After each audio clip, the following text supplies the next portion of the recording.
اگر کسی کو آپ کی فیملی میں ہارٹ اٹیک ہوا ہے اور آپ اس کے فرسٹ ریلیٹیو ہیں، یعنی بہن بھائی، بچے یا ماں باپ، تو ان لوگوں میں ہارٹ اٹیک ہونے کے چانسز بہت زیادہ ہوتے ہیں۔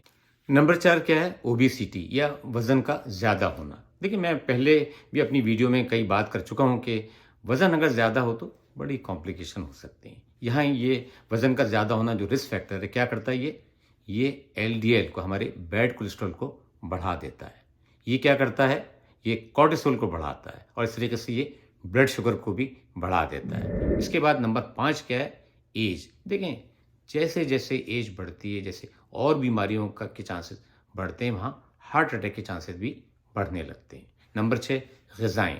دیکھیں، جن غذاؤں میں چربی ہو، فیٹ آپ استعمال کر رہے ہو، جن میں بہت زیادہ شوگر ہو اور جن میں سالٹ ہو، تو یہ غذائیں کیا کرتی ہیں؟ یہ آپ کے LDL کولیسٹرول کو، جو بیڈ کولیسٹرول ہے، اس کو بڑھا دیتی ہیں، اور جب یہ اس کو بڑھائیں گی تو پلیگ یا کلوٹ ہونے کے چانس جو آرٹری میں وہ بڑھ جاتے ہیں۔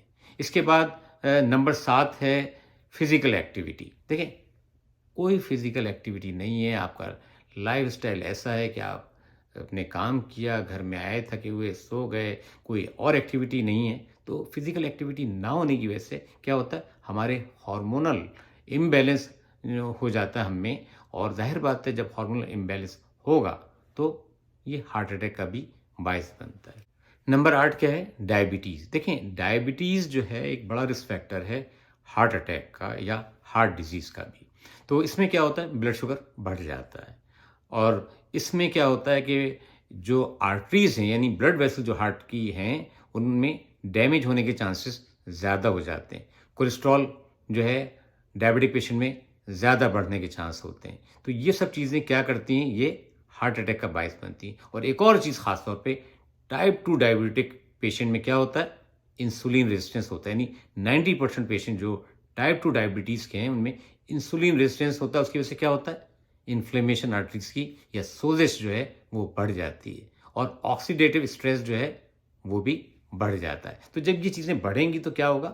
کلوٹ فارمیشن کے چانسز بڑھ جاتے ہیں۔ کلوٹ فارمیشن ہوگا تو بلاک ہوگا، آکسیجن نہیں پہنچے گی اور ہارٹ اٹیک کے چانسز زیادہ ہو جائیں گے۔ تو ڈائبٹک پیشنٹ کو ایک رسک ہوتا ہے بہت زیادہ ہارٹ اٹیک کا۔ Number 9 gender. دیکھیں، یہ ایک بہت کامن سوال ہے کہ عورتوں میں مردوں کے مقابلے میں ہارٹ اٹیک کیوں کم ہوتا ہے؟ تو میں مختصر طور پہ بتاتا ہوں۔ دیکھیں، جب تک پیریڈس ہو رہے ہوتے ہیں عورتوں میں، ان میں ایسٹروجن کا لیول جو ایک فیمیل ہارمون ہے زیادہ ہوتا ہے، اور ایسٹروجن کیا کرتا ہے؟ یہ ہارٹ اٹیک اور ہارٹ ڈیزیز سے بچا کے رکھتا ہے عورتوں کو۔ اسی لیے مردوں میں جو ہارٹ اٹیک ہے وہ زیادہ ہوتا ہے اور عورتوں میں کم ہوتا ہے۔ لیکن جب پیریڈس بند ہو جاتے ہیں، یعنی جب ایسٹروجن کا لیول کم ہو جاتا ہے، تو کیا ہوتا ہے؟ عورتوں اور مردوں میں ہارٹ اٹیک کا لیول برابر ہو جاتا ہے۔ یعنی ایک عورت جس کے پیریڈس بند ہو چکے ہیں اور ایک مرد جو ہے ان کا جو رسک لیول ہے دونوں کا برابر ہو جاتا ہے۔ نمبر 10 کیا ہے؟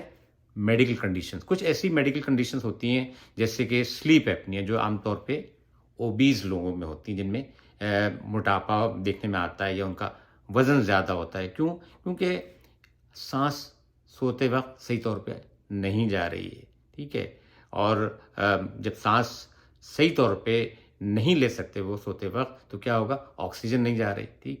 اور دوسری جو کنڈیشن ہوتی ہے وہ ہے کرونک کڈنی ڈیزیز، یعنی ہمارے گردوں کی ایک ایسی بیماری یا جو آپ میں اگر موجود ہے جو بہت عرصے سے چلی آ رہی، تو وہ بھی ہارٹ اٹیک کا باعث ہو سکتی ہے۔ نمبر 11 کیا ہے؟ پریویس ہارٹ اٹیک آپ کو ہوا ہے، یعنی آپ کو پہلے ہارٹ اٹیک ہو چکا ہے یا آپ کو ہارٹ ڈیزیز ہے۔ اگر آپ کو ہارٹ ڈیزیز ہے تو آپ کے ہارٹ اٹیک ہونے کے چانسز بڑھ جاتے ہیں، اور اگر آپ کو ہارٹ اٹیک پہلے بھی ہو چکا ہے تو جناب یہ نہ سمجھیں، جو بہت لوگ سمجھتے ہیں وہ ایک مرتبہ ہو گیا، نہیں دوبارہ نہیں ہوگا، مجھے اسٹینٹ بھی لگے، ایسا نہیں ہے ہرگز۔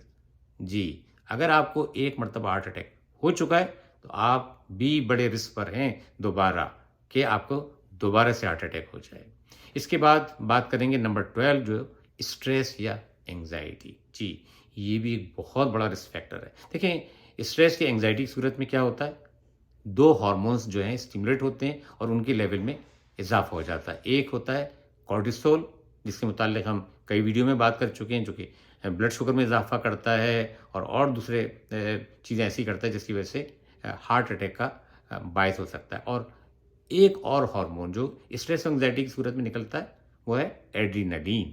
کبھی بھی ہم پریشان ہوں، کوئی بھی فکر لاغ ہو جائے تو ایڈرینلین جو ہے اس کا لیول بڑھ جاتا ہے۔ جب ایڈرینلین کا لیول بڑھتا ہے تو یہ کیا کرتا ہے، جو بیڈ کولیسٹرول یا LDL ہے اس کے لیول کو بڑھا دیتا ہے، ٹرائیگلسرائڈس کے لیول کو بڑھا دیتا ہے، گلوکوز کے لیول کو بڑھا دیتا ہے، تو اور یہ لیکٹک ایسڈ کے لیول کو بڑھاتا ہے۔ ابھی میں نے آپ کو ذکر کیا کہ جب لیکٹک ایسڈ کا لیول بڑھے گا تو یہ مسلس کو ڈیمیج کر دیتا ہے، اور جب مسلس ڈیمیج ہوں گی تو کیا ہوگا، ہارٹ اٹیک کا چانس بڑھ جائے گا۔ اب ہم بات کریں گے ان نیچرلی ترکیبوں کے متعلق جن پر اگر ہم عمل کریں تو ہم ہارٹ اٹیک سے اپنے آپ کو بچا سکتے ہیں۔ تو اس کو میں نے 2 پارٹ میں ڈیوائڈ کیا ہے۔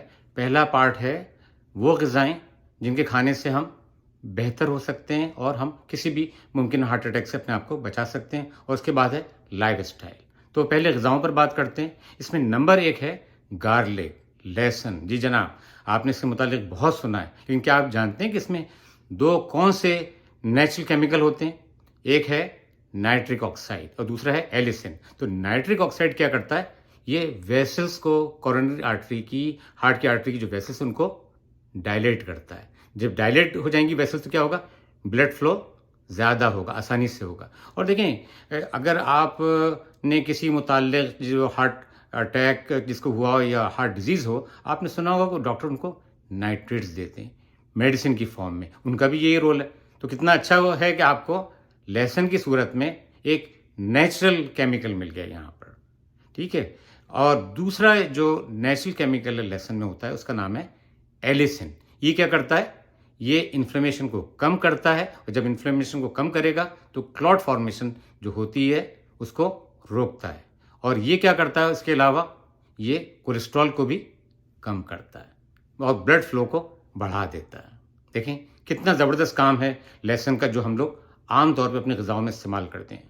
بس ضرورت یہ ہے کہ اس کو اضافہ کریں، ٹھیک ہے، اس پہ زیادہ فوکس کریں۔ نمبر 2 ادرک۔ ادرک بھی ہم لوگ اپنی غذاؤں میں استعمال کرتے ہیں بہت زیادہ، ٹھیک ہے۔ تو ادرک میں ایک نیچرل ایسڈ ہوتا ہے، اس کا نام ہے سیلیسائلیٹ۔ جی آپ نے سنا ہے۔ تو ایسپرین میں بھی سیلیسائلک ایسڈ ہوتا ہے، اور ایسپرین ان لوگوں کو دیتے ہیں خون کے پتلا ہونے کے لیے۔ تو یہاں پر تو آپ کو نیچرلی دستیاب ہو گیا ادرک کی صورت میں، دوا کی ضرورت بھی نہیں پڑی۔ تو یہ کیا کرتا ہے، بلڈ فلو کو بڑھاتا ہے اور خون کو پتلا رکھتا ہے تاکہ کلاٹ فارمیشن نہ ہو۔ اس طرح یہ ہارٹ اٹیک سے ہمیں محفوظ رکھتا ہے۔ نمبر 3 ہلدی۔ ہلدی بھی ہم لوگ کھانے میں بہت استعمال کرتے ہیں، دیکھیں، لیکن آپ کو کیا یہ پتا ہے کہ ہلدی میں ایک نیچرل کمپاؤنڈ ہوتا ہے جس کا نام ہے کرکیومن۔ یہ کیا کرتا ہے، یہ ایک پاورفل اینٹی آکسیڈنٹ ہے۔ یہ ہمارے آکسیڈیٹو اسٹریس کو کم کرتا ہے، انفلیمیشن کو کم کرتا ہے، بلڈ کو تھن کرتا ہے، اور کسی بھی ممکنہ کلاٹ ہونے سے ہمیں بچاتا ہے۔ نمبر 4 ہے ٹماٹر۔ یہ بھی ہم اپنی روزمرہ غذاؤں میں استعمال کرتے ہیں، ٹھیک ہے، لیکن کیا آپ کو پتہ ہے کہ اس میں ایک کمپاؤنڈ ہوتا ہے جس کا نام ہے لائکوپین۔ لائکوپین کیا کرتا ہے، یہ بلڈ پریشر کو کم کرتا ہے اور کورونری آرٹری، ہارٹ کی جو آرٹریز ہوتی ہیں ان کی والز کو تھن رکھتا ہے۔ اس طرح ہمیں ہارٹ اٹیک سے بچاتا ہے۔ Number 5 olive oil.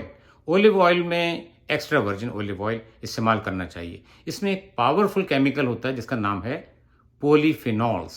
یہ کیا کرتا ہے، بلڈ فلو کو بڑھاتا ہے اور انفلیمیشن کو کم کرتا ہے۔ اس طرح ہارٹ اٹیک سے ہمیں بچاتا ہے۔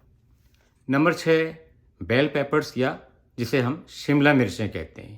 ان میں وائٹامن سی بہت کثرت سے ہوتا ہے۔ تو وائٹامن سی کیا کرتا ہے، یہاں پر یہ آکسیڈیٹو اسٹریس کو کم کرتا ہے، انفلیمیشن کو کم کرتا ہے، اور یہ جو آرٹریز کی جو اینڈوتھیلیل لائننگ ہوتی ہے ان کو ہیلدی رکھتا ہے۔ نمبر 7 مچھلی۔ مچھلی میں سالمن، میکریلس اور سارڈن شامل ہیں۔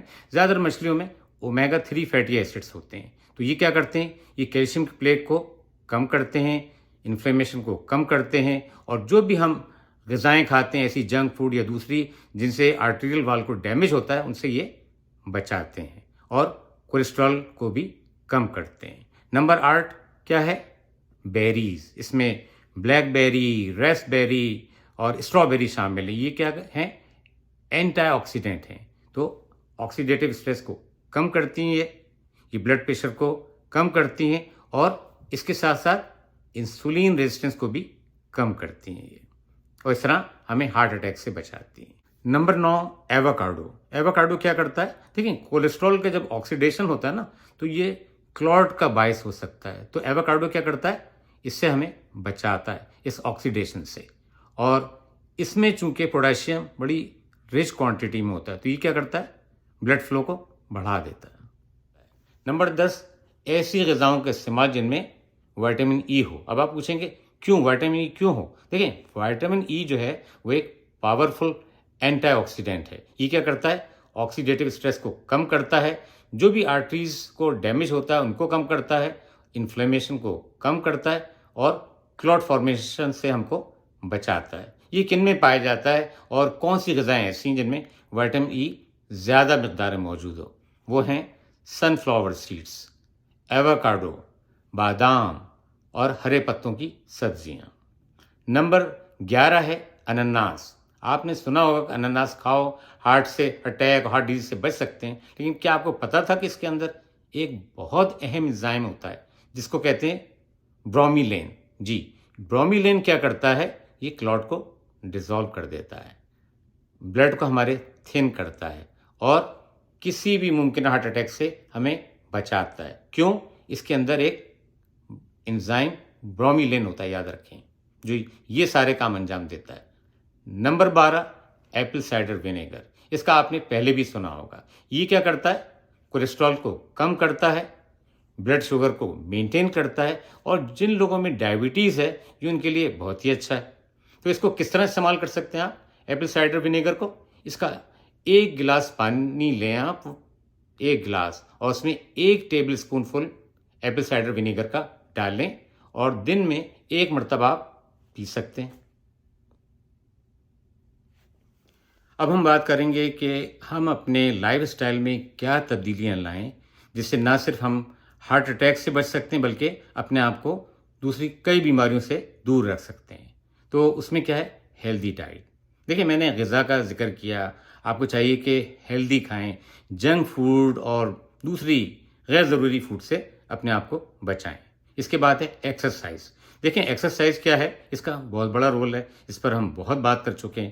جو لوگ ایکسرسائز روزانہ کی بنیاد پہ نہیں کر سکتے تو کم از کم ہفتے میں 4-5 روز ضرور ایکسرسائز کریں, اور کم از کم کوئی زیادہ ایکسرسائز نہیں کر سکتے تو کم از کم رات کے کھانے کے بعد واک ضرور کریں, جو کہ کافی فائدہ مند ہوتا ہے. اس کے بعد ہے وزن کو مینٹین کریں. جن لوگوں کا وزن زیادہ ہے انہیں چاہیے کہ اپنے وزن کو کم کریں, اور ہم بات کر چکے ہیں کہ زیادہ وزن جو ہے کن کن بیماریوں کا سبب ہو سکتا ہے. اس کے بعد ہے اسموکنگ, ویپنگ. جو لوگ اسموکنگ کرتے ہیں ان کو چاہیے کہ آہستہ آہستہ اس کو چھوڑ دیں. جو ویپنگ کرتے ہیں میں نے بتا دیا اس میں کیا انگریڈینٹ شامل اور کیا کر سکتا ہے, تو آپ کو ویپنگ کو بھی آہستہ آہستہ کر کے چھوڑنا ہوگا.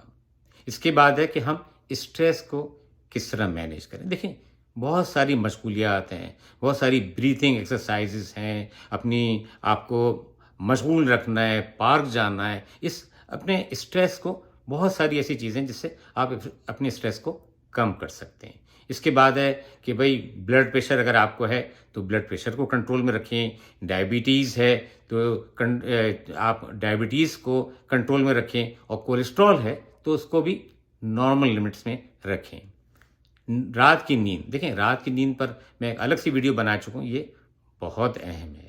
ہم جب اچھی نیند کریں گے تو ہمارے ہارمون جو ہیں بیلنس رہیں گے. تو رات کی نیند جو ہے بہت ضروری ہے, اور کم از کم 7 سے 8 گھنٹے یاد رکھیں.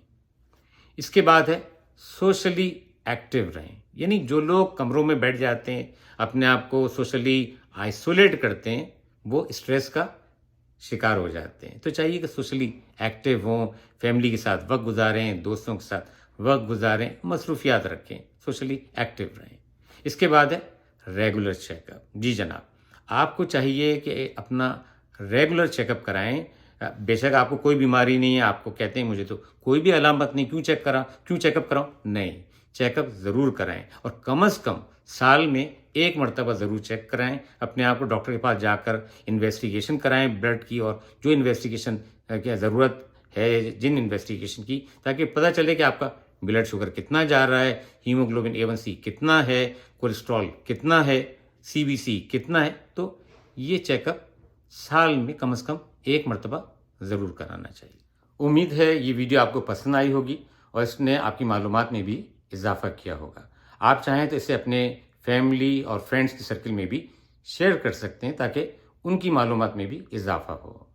اس ویڈیو کو لائک کریں، میرے چینل کو سبسکرائب کریں تاکہ نئی آنے والی ویڈیوز کا نوٹیفیکیشن جو ہے آپ کو وقت پر ملتا رہے. اب اجازت دیں، اپنی صحت کا بہت خیال رکھیں. انشاءاللہ اگلی ویڈیو میں پھر کسی نئے ٹاپک کے ساتھ آپ سے ملاقات ہوگی. تب تک کے لیے خدا حافظ.